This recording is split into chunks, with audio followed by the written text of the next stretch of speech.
आज के इस विश्लेषण में स्वागत है। आज हम बात करने वाले हैं विशालकाय आर्टिफिशियल इंटेलिजेंस लैंग्वेज मॉडल्स के बारे में, या यूं कहें कि इनके सतह के ठीक नीचे पनप रही उन छिपी हुई कीमतों और खतरों के बारे में जिन पर अक्सर किसी का ध्यान ही नहीं जाता। इन मॉडल्स के चमत्कारों की तो बहुत चर्चा होती है ना? लेकिन आज पर्दे के पीछे की उस सच्चाई को जानना बेहद जरूरी है। तो सबसे पहले एक बेहद अहम सवाल जो उठना ही चाहिए, क्या एक एआई लैंग्वेज मॉडल कभी हद से ज़्यादा बड़ा भी हो सकता है? मतलब इन प्रणालियों की जिस रफ्तार से बेतहाशा वृद्धि हो रही है, उसे देखकर ये सोचना लाजमी है कि क्या हमारे समाज और इस ग्रह के लिए इसका कोई ब्रेकिंग पॉइंट भी है? इस चर्चा में हम कुछ मुख्य पहलुओं से गुजरेंगे, जैसे कि इन बड़े मॉडल्स की होड़, इनकी छिपी हुई पर्यावरणीय कीमत, ये मॉडल्स आखिर किसके प्रतिनिधित्व को बढ़ावा दे रहे हैं, डेटा फिल्टरिंग का खतरा, समझदारी का वो भ्रम जो ये पैदा करते हैं, और अंत में जवाबदेही तय करने का रास्ता। तो आइए पहले हिस्से की तरफ बढ़ते हैं, बड़े मॉडल्स की होड़, यानी कैसे हम कुछ मिलियन से सीधा ट्रिलियंस यानी खरबों पैरामीटर्स तक पहुंच गए। अब जरा इस विस्फोटक वृद्धि पर गौर कीजिए। इंडस्ट्री ने महज कुछ ही सालों में करोड़ों पैरामीटर से सीधे ट्रिलियंस तक की छलांग लगा दी है। उदाहरण के लिए 2019 में बर्ट जैसे मॉडल करीब 340 मिलियन पैरामीटर्स का उपयोग करते थे, लेकिन 2021 आते-आते स्विच सी जैसे मॉडल 1.57 ट्रिलियन पैरामीटर्स तक पहुंच गए।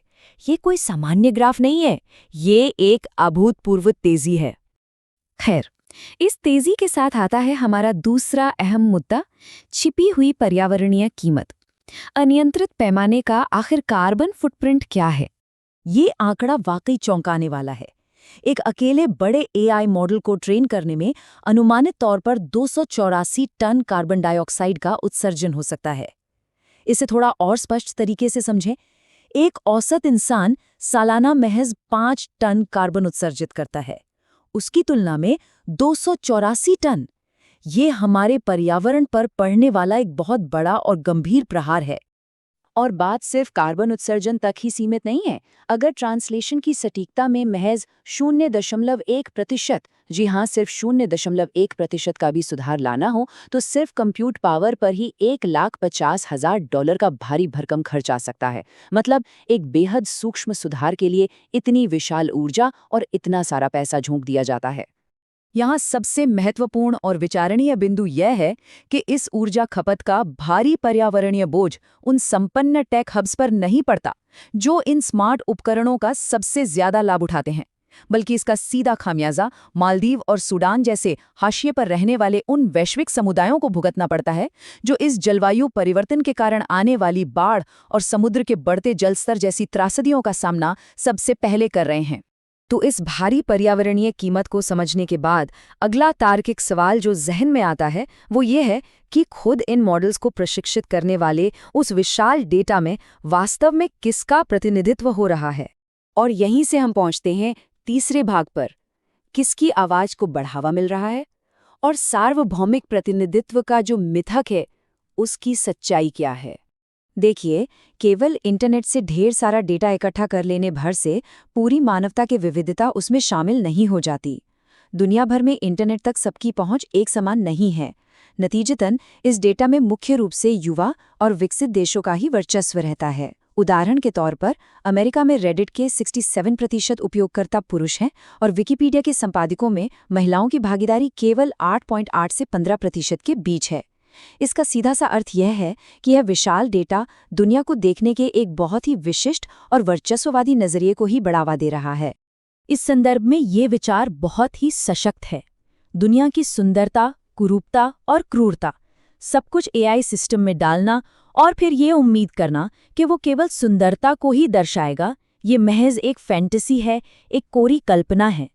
ये बात बिल्कुल साफ कर देती है कि बिना सोचे समझे वेब डेटा का इस्तेमाल करने से हमारे समाज के जो व्यवस्थागत पूर्वाग्रह और भेदभाव हैं, वे सीधे इस तकनीक की नींव में ही गहराई से जुड़ जाते हैं। अब बढ़ते हैं चौथे खंड की ओर, फिल्टरिंग का खतरा। डेटा को साफ करने की कोशिश में कैसे पूरे के पूरे समुदाय अनजाने में मिटा दिए जाते हैं। होता यह है कि डेटा को साफ करने के लिए अक्सर बहुत ही आक्रामक फिल्टर्स का इस्तेमाल किया जाता है। कोलोसल क्लीन क्रॉल्ड कॉर्पस के एक मामले में ही देख लीजिए। विशाल डेटासेट को साफ करने के दौरान लगभग 400 ऐसे शब्दों वाले पन्नों को पूरी तरह से हटा दिया गया जिन्हें अश्लील या आपत्तिजनक माना गया था। लेकिन ऐसा करते समय शब्दों के पीछे के सही संदर्भ का बिल्कुल भी ध्यान नहीं रखा गया। और सुरक्षा को इस तरह स्वचालित करने का नतीजा क्या होता है? अनजाने में ही हाशिए पर रहने वाले समूहों की आवाजें मिटा दी जाती हैं।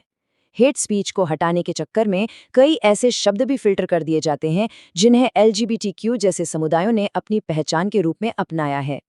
इस तरह इंटरनेट से अश्लीलता हटाने की कोशिश में पूरी की पूरी सामुदायिक भाषा और उनके सुरक्षित स्थान ही गायब कर दिए जाते हैं। ये हमें हमारे 5वें हिस्से पर ले आता है, समझदारी का भ्रम। कैसे हम अक्सर भाषा के प्रवाह को AI की समझदारी मान लेने की गलती कर बैठते हैं।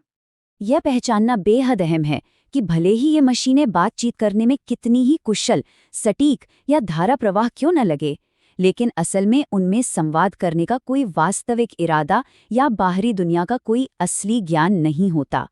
वो केवल और केवल मानव भाषा की नकल कर रही हैं, उसे समझ बिल्कुल नहीं रही हैं। तकनीकी भाषा में इसे समझाने के लिए एक बहुत ही सटीक शब्द है स्टोकैस्टिक पैरट्स, यानी रटने वाले तोते। ये मॉडल्स अर्थ को समझे बिना अपने विशाल ट्रेनिंग डेटा में देखे गए भाषाई पैटर्न्स को केवल सांख्यिकीय संभावनाओं के आधार पर एक साथ जोड़ देते हैं। सच तो ये है कि इनके पास सच्ची समझ जैसी कोई चीज होती ही नहीं है।